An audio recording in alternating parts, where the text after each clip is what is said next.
I'm Alison from Living Stories. So my first career was in journalism. That's where, when I left school, I had no idea what I wanted to do. I came from a family where you were expected to go to university. It was an academic family. And so I went to university but really had no idea what I wanted to do. Did politics and history because I was interested in those things, and fell into working at the university newspaper, student newspaper, and loved it. Totally got bitten by the bug, and after a very long path, ended up with a cadetship at the ABC here in Adelaide.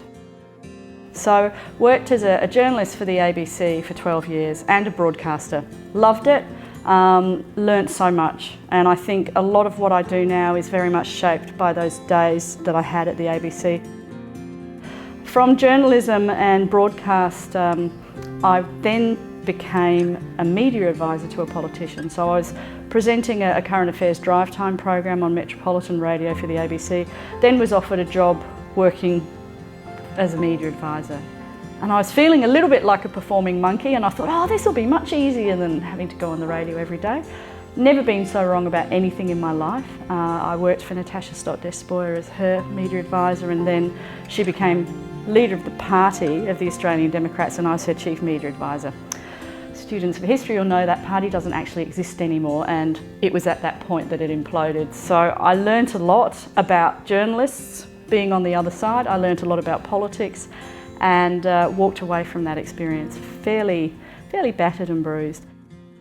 I wanted to return to my first love, which is interviewing, and so that's really how Living Stories came about.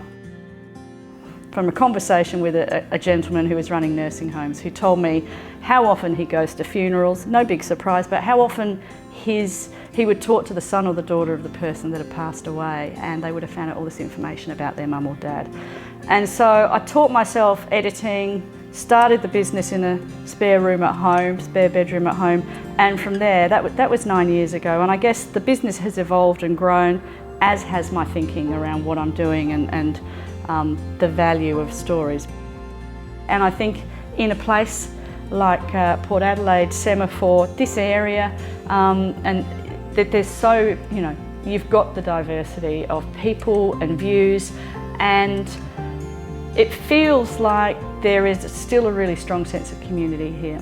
And I think doing the Port Talks gives me a sense of that. And really what I wanted to do with that is, once again, to help give people a bit of the backstory of some of the people that are in this community, because in my view, everyone's got a story. What's the common thread that I see in people who effect change in the community? It's a level of passion and the confidence to back themselves and their vision, and to not be put off by the doubters, because there's always doubters, whatever you do. My hope is that our children and our grandchildren are able to enjoy what we enjoy, in terms of the animals, in terms of the coast, in terms of the beauty of the area, but also the sense of community.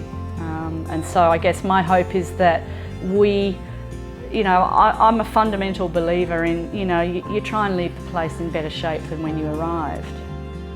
If I've created some stories that have then gone on to make a difference in a good way, then that would be fantastic.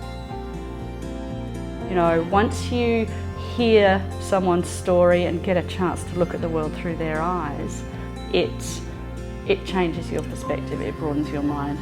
So just a little thing, really. I mean, in some ways, I think stories have the capacity to change the world.